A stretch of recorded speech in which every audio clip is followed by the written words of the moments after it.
The impossible defense, the emergency beacon lit up every screen in the Galactic Security Council headquarters. High Counselor Thrace, a towering being made of living crystal, stared at the message with growing disbelief. The Carveth Empire was requesting immediate assistance. The Carveth Empire never requested assistance from anyone. For 400 years, the Carveth had been the undisputed military power of the Eastern Spiral Arm. Their generals wrote the textbooks that every species used in their military academies. Their fleet commanders had never lost a single engagement. When the Carveth went to war, other species simply surrendered and negotiated terms. Fighting them was considered pointless. Now their beacon was flashing red with maximum urgency. Thrace called an emergency session. Within hours, representatives from every major species gathered in the Grand Chamber. The room buzzed with worried conversations. If the Carveth needed help, something unprecedented was happening. General Vornkai of the Carveth Empire appeared via hologram. He was a massive being, nearly 3 meters tall, covered in natural armor plating that had deflected weapons fire in 100 battles. His 4 arms had commanded fleets across a dozen star systems. He was a legend among military professionals. He looked exhausted. His armor was scorched and cracked. One of his arms hung limp at his side. Most shocking of all, his eyes were red and swollen. The translator struggled with his words because his voice kept breaking. "Council members," Vornkai began, his voice shaking. "I am here to report a military crisis unlike anything in recorded history. 6 weeks ago, we discovered an unauthorized mining operation in Sector 7. Standard procedure demanded we claim the resources and relocate the miners to proper territory. We sent a standard enforcement fleet. 12 warships, more than enough for a mining colony." He paused and his hands trembled. The fleet never returned. We sent search and rescue. They found wreckage, but it made no sense. Our ships had been destroyed by primitive kinetic weapons. Metal slugs fired from chemical propulsion systems. Technology we abandoned 3,000 years ago. We thought perhaps the miners had found ancient weapons caches. Thrace leaned forward. "What happened next, General?" "We sent a proper military fleet. 40 ships, veteran crews. I commanded them personally." Vornkai's voice dropped to almost a whisper. "We were completely unprepared for what we found." The hologram changed to show footage from the battle. Council members watched as Carveth warships approached a small asteroid colony. The colony had minimal defenses. A few outdated weapons platforms, some cargo ships. Nothing that should trouble a military fleet. The Carveth fleet moved into standard formation. They broadcast the usual surrender demand.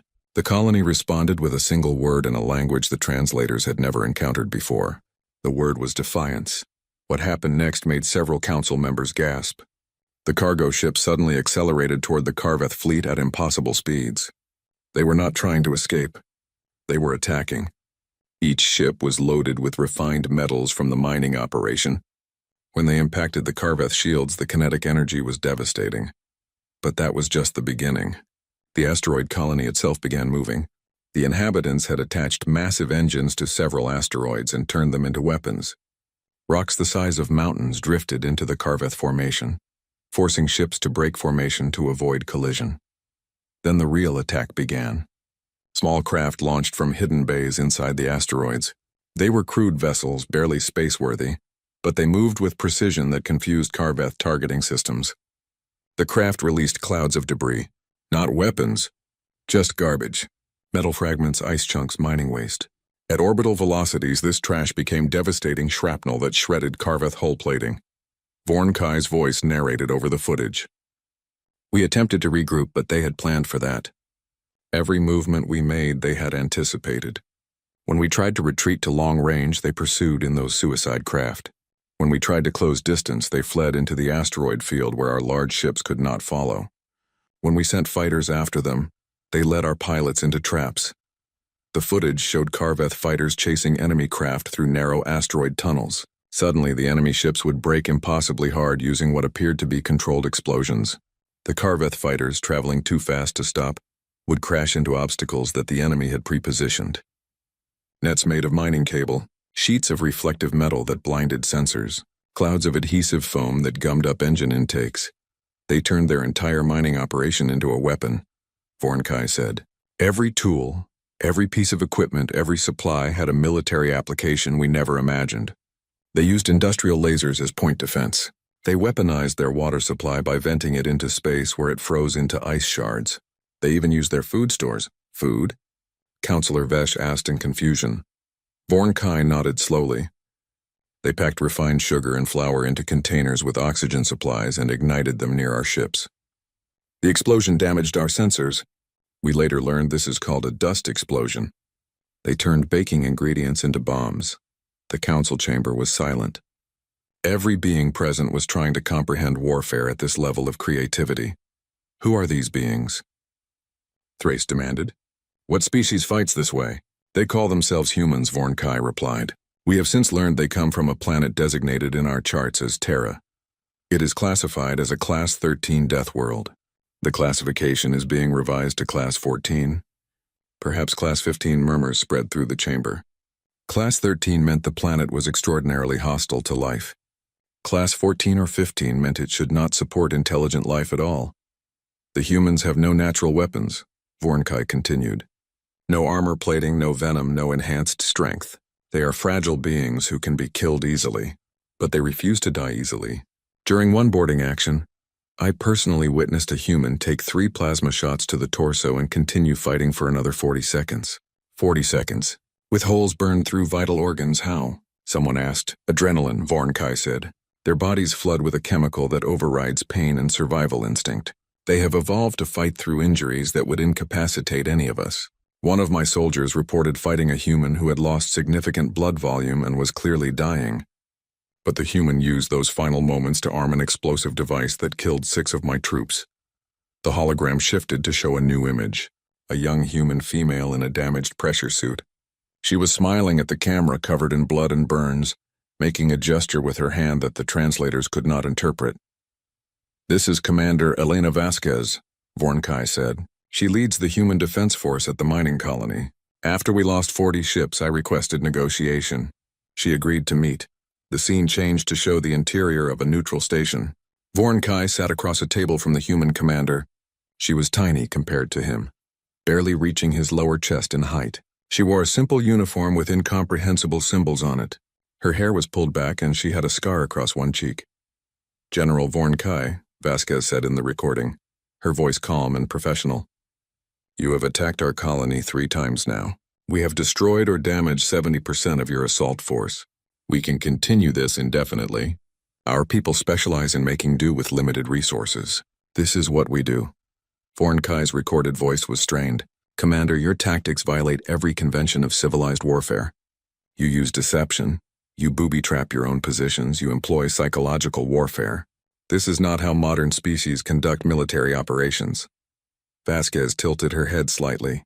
General, modern species apparently conduct military operations against unarmed mining colonies. So forgive us if we are not concerned about your conventions. On Earth we have a saying, all is fair in love and war. You brought war to us. We responded with every tool we have. But the waste, Vornkai protested. The inefficiency. You sacrifice ships and equipment. You expose your people to terrible risks. Proper warfare minimizes casualties through superior technology and tactics. Vasquez leaned forward. General, let me tell you about Earth warfare. We have been fighting each other for our entire history, thousands of years of constant war. We have developed tactics for every situation. Fighting from superior positions, fighting from inferior positions, fighting when outnumbered, fighting when surrounded. We have tactics for urban combat, wilderness combat, underwater combat, underground combat, and zero-gravity combat. We have been preparing for war in space since before we left our planet. The recording showed Vornkai's confusion. But why? If you fight each other so much, why have you not destroyed yourselves?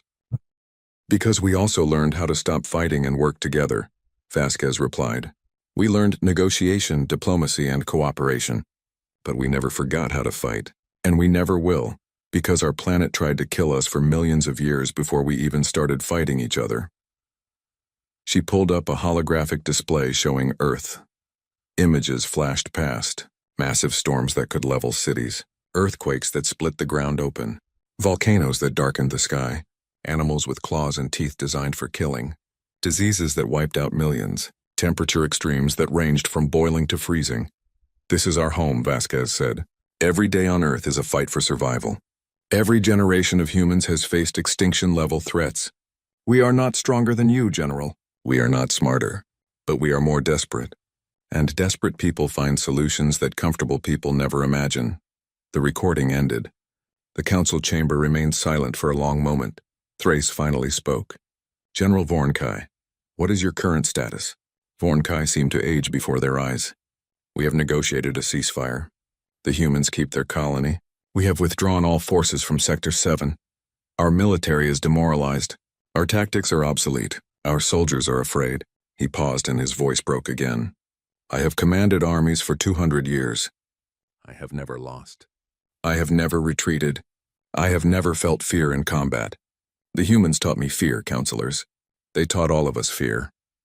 One of the younger council members, a being named Kellis from a peaceful merchant species, spoke up nervously.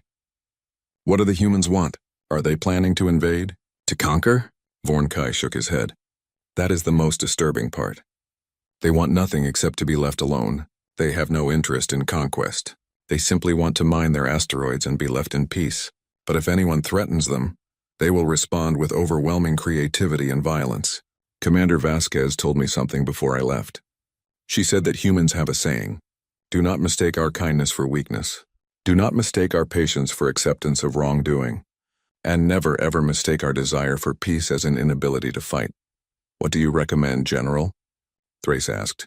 Vornkai looked directly at the council. I recommend we contact the humans immediately. Offer them full membership in the Galactic Council. Give them every benefit of civilization. Share our technology, our knowledge, our resources. Make them our friends because the alternative is unthinkable. He paused and tears actually formed in his eyes. The council members watched in shock as the greatest military commander in known space openly wept. If we make enemies of the humans, if we push them into a corner where they believe they must fight for survival, they will tear this galaxy apart. And they will do it with mining equipment and baking supplies. The session ended in chaos. Some representatives wanted to quarantine the humans immediately. Others wanted to study them. A few wanted to learn from them. Arguments erupted across the chamber. Thrace called for order and finally achieved silence. We will send a diplomatic mission to make contact with Earth's government. We will offer friendship and alliance, and we will pray that they accept because General Vornkai is right. We cannot afford to have the humans as enemies. The council dispersed, but the debate continued through every communication channel in the galaxy. News of the human tactics spread rapidly. Military commanders studied the battle footage. Psychologists analyzed the human mindset. Scientists examined the death world that had produced such determined survivors. And in a small asteroid colony in Sector 7, Commander Elena Vasquez sat in her office, looking at casualty reports. 37 dead. Over 100 wounded, billions in destroyed equipment. She closed her eyes and allowed herself one moment of grief before returning to work. Her second-in-command entered. Commander, we are receiving messages from all over the galaxy. Other species want to know our tactics. Some want to hire us as mercenaries. Others want to study us, Vasquez sighed. Tell them we are not interested. We are miners, not soldiers.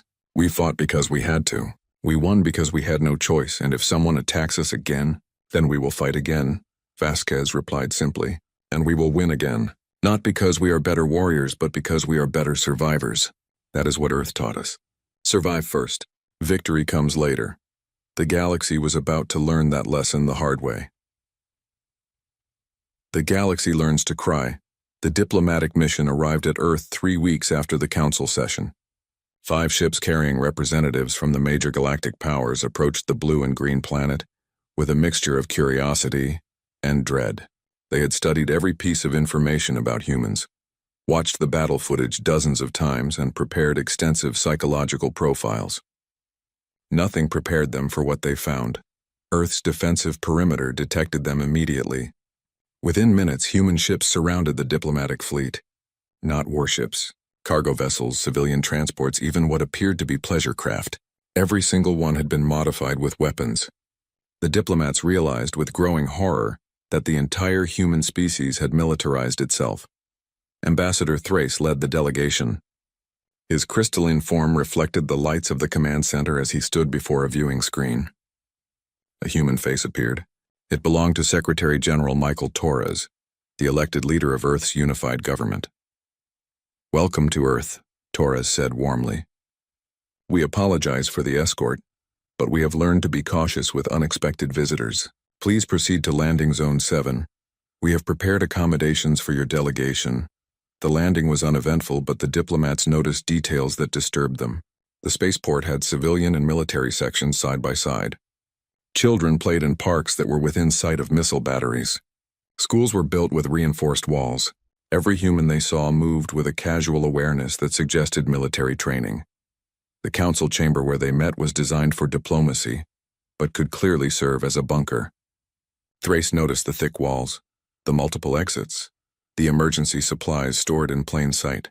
Humans built everything with warfare in mind. Secretary General Torres greeted them personally.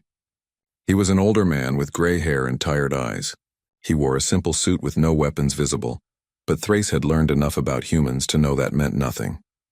"Thank you for coming," Torres said. "We understand our actions in Sector 7 have caused concern. We want to assure the galactic community that Earth seeks only peace and cooperation."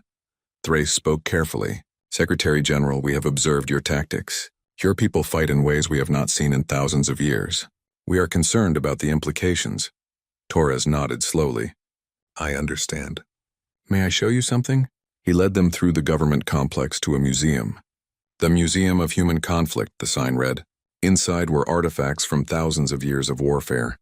Primitive stone weapons, ancient swords and armor, firearms from various eras, tanks and aircraft, nuclear weapons. Each display included casualty figures. "This is our history," Torres said quietly. "We have been killing each other since before we had written language. Every advance in technology became a weapon. Every discovery was militarized. We nearly destroyed ourselves a dozen times." "Then why continue?" asked Ambassador Kellis. "Why not abandon warfare entirely?" "Because we cannot forget," Torres replied. "Our planet tried to kill us. Then we tried to kill each other. We learned that survival requires constant vigilance. Peace is wonderful, but peace maintained by helplessness is temporary. Peace maintained by strength is lasting." The tour continued. They saw memorials to wars the diplomats had never heard of. Conflicts that killed millions. Battles that destroyed entire cities. The humans remembered it all. They taught their children about warfare not to glorify it, but to ensure they never forgot the cost. "We want peace," Torres said. "We desperately want peace. But we will never be helpless again." The diplomatic mission's purpose was to offer humanity a place in galactic civilization. But first, the major powers insisted on a demonstration. They wanted to teach humans proper civilized warfare. They wanted to show that their primitive tactics would not work against trained military forces. The proposal was a joint training exercise. Human military cadets against instructors from the 5 major powers. No live weapons, simulation equipment only. A controlled environment where everyone could learn from each other. Torres agreed with one condition. "Our people fight the way we fight." No restrictions on tactics. The galactic instructors were confident. They had trained millions of soldiers across hundreds of species. They were the best military minds in known space. How difficult could it be to teach some Deathworlders the proper way to conduct warfare? The exercise took place in a large simulation facility on Earth's moon. The scenario was simple. The human cadets would defend a position against an attacking force of instructors. Standard military doctrine said the defenders would establish fortifications, set up overlapping fields of fire, and prepare for a prolonged engagement. The human cadets were young men and women barely out of their teenage years. They wore standard training uniforms and carried simulation weapons. They looked nervous and excited. The instructors felt almost sorry for them. Colonel Vresh of the Karveth Empire commanded the instructor force. He had trained soldiers for 60 years. He knew every tactical manual ever written. He watched the human cadets scramble to their defensive position and shook his head. Poor formation, inadequate coverage. These youngsters had much to learn. The exercise began. The instructor force advanced using proper tactical formations. They moved with precision, covering each other, advancing by sections. It was textbook perfect. Then the humans disappeared. One moment they were visible in their defensive position. The next moment they were gone, vanished. Resh was confused but not concerned. Clearly the cadets were trying to hide. His forces had thermal sensors, motion detectors, and surveillance drones. There was nowhere to hide, except the humans were not hiding. They were moving. The instructors discovered this when simulation grenades started exploding in their rear positions. The humans had somehow circled around behind them while remaining undetected. Impossible, Vresh muttered. Our sensors would have detected movement. The human cadets had covered themselves in thermal blankets that masked their heat signatures. They had moved during moments of maximum noise to hide sound. They had crawled through drainage ditches that the sensors were not monitoring. All of this information was available in the briefing materials. But the instructors had not thought to check drainage ditches because no civilized soldier would crawl through sewage. The instructor force split to deal with the rear attack. This was the moment the humans had been waiting for. More cadets appeared from hiding positions that should not have existed. They had concealed themselves inside walls, under floors, even buried underground with breathing tubes. They attacked from every direction at once. The instructors tried to regroup, but the humans refused to fight in any organized way. They attacked in small groups, retreated before the instructors could respond, then attacked again from different angles. They used smoke grenades to block sensors. They made noise in one direction to draw attention, then attacked from another. They even threw rocks to trigger the instructors' motion sensors and create false targets. Within 20 minutes, the instructor force was in complete disarray. Within 40 minutes, they had lost the exercise. Colonel Vresh stood in stunned silence as the simulation ended. The human cadets emerged from their various hiding spots, laughing and congratulating each other. They looked like they had fun. One of the cadets, a young woman with her hair tied back, approached Vresh. She saluted respectfully. "Good exercise, sir. You taught us a lot about standard tactical formations." Vresh's translator struggled with his response because he was speaking in fragments. "How? Where?" "Why?" The cadet smiled. "Sir, we study historical warfare. Guerrilla tactics, asymmetric warfare, insurgency, counterinsurgency. We learn that rules are guidelines for success, not requirements. When you are outgunned, you change the rules. But the hiding positions, the sensor evasion, the coordination without communication? We are trained to operate independently, sir. Every soldier is taught to think creatively. We practice what we call mission-type tactics. We are given an objective and expected to figure out how to achieve it. Our instructors deliberately put us in impossible situations to force creative thinking." Vresh needed to sit down. The other instructors were equally shaken. They had just been defeated by children using tactics that violated every principle of modern warfare. The Galactic military academies demanded a full briefing. Earth sent Professor James Chen, a military historian who specialized in human conflict. He appeared before a gathering of over 1,000 military professionals from dozens of species. Chen was an elderly man who walked with a cane. He looked harmless. He was about to traumatize an entire generation of galactic military leadership. "Thank you for inviting me," Chen began. "I understand you want to learn about human military tactics. I should warn you that this will be disturbing. Human warfare is not civilized. It is not clean. It is not honorable by your standards. It is effective." He activated a holographic display. Images began to flow. Battles from human history. Ancient armies clashing with swords and spears. Medieval sieges that lasted years. Naval warfare where ships burned and men drowned. Trench warfare where millions died for kilometers of territory. Aerial bombardment that destroyed entire cities. Nuclear weapons that could end civilizations. The audience watched in growing horror. The sheer scale of human violence was incomprehensible. Individual battles had casualty counts higher than some species' entire populations. "This is the Battle of Stalingrad," Chen said, showing images of a destroyed city. 2 million casualties over 6 months. The soldiers fought building by building, room by room. They used snipers to demoralize the enemy. They used propaganda to break morale. They endured starvation, disease, and temperatures that killed as surely as bullets. Neither side would surrender because both believed they were fighting for survival. He showed more examples. Guerrilla warfare where civilians and soldiers were indistinguishable. Psychological operations designed to break enemy will. Economic warfare that starved entire populations. Biological and chemical weapons. Cyber warfare. Terrorism and counterterrorism. We have fought in every environment, Chen continued. Land, sea, air, space. We have fought in jungles, deserts, mountains, cities, and Arctic wastes. We have fought in daylight and darkness. We have fought when outnumbered, outgunned, and surrounded. We have always found ways to continue fighting. The audience was silent. Several beings were openly weeping. Others looked ill.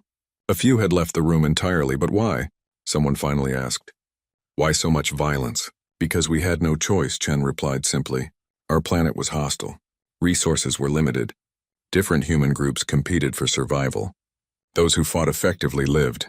Those who did not fight effectively died. This went on for hundreds of thousands of years.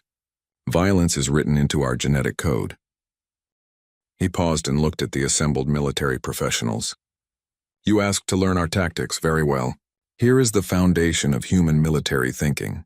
First, there are no rules except survival. Second, any object can be a weapon. Third, any tactic that works is acceptable. Fourth, deception is as important as force. Fifth, psychological warfare is more effective than physical warfare. Sixth, victory goes to whoever is willing to pay the highest price. And seventh, never assume your enemy thinks like you do. The gathering erupted in protests. This is barbarism, someone shouted. This is not warfare, it is chaos. Chen nodded. Yes, it is chaos. Because real warfare is chaos. Your civilized warfare is a luxury afforded by species who do not face existential threats. We never had that luxury. Every war was existential. Every battle was survival. We adapted or we died. He showed final images. Human soldiers helping wounded enemies. Peace treaties and reconciliation efforts. War memorials and monuments to peace. The United Nations building where former enemies now cooperated. But we also learned something else, Chen said softly.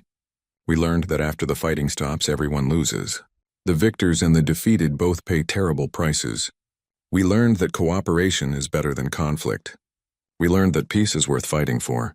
The problem is that we never forgot how to fight because we know that someone will always break the peace. Someone will always choose violence. And when they do, we must be ready. The presentation ended. The audience sat in stunned silence. Then, one by one, military officers from across the galaxy began to weep. They cried for different reasons. Some cried from horror at what they had learned. Some cried from fear of what humans represented. Some cried because they realized their peaceful galaxy was built on a foundation of mutual weakness, not mutual strength. Admiral Kelv of the Narian Defense Fleet stood up, tears streaming down his face. Professor Chen, what happens if a real threat emerges? A species that wants to conquer, not negotiate? Are we prepared? Chen looked at him with sad, tired eyes. No, Admiral. You are not. You have forgotten how to fight for survival. You have forgotten that sometimes peace is only possible when you are too dangerous to attack. But that is why we are here. If you will allow it, we can teach you. Not to be violent. Not to be cruel. But to be dangerous enough that no one dares threaten you. The Galactic Council met in emergency session. The debate lasted for 3 days. Some species wanted nothing to do with human tactics. They found the entire concept morally repugnant. Others recognized the necessity. The galaxy was large, and somewhere out there a real threat might exist. In the end, they voted to establish the Deathworlder studies program. It would be voluntary. Species that wanted to learn human tactics could send their military personnel to train with Earth's instructors. Those who preferred to maintain their civilized warfare could do so. 57 species immediately applied to the program.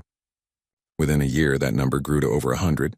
Small species that had been bullied by larger neighbors suddenly had options. Colonial militias that had been helpless against pirates became dangerous opponents. Defense forces that had been symbolic became genuine deterrents. The final scene of this chapter in galactic history took place in a training facility on Mars. General Vorn Kai of the Karveth Empire stood in full dress uniform before a class of young officers from a dozen different species. He was there to share his experience fighting humans.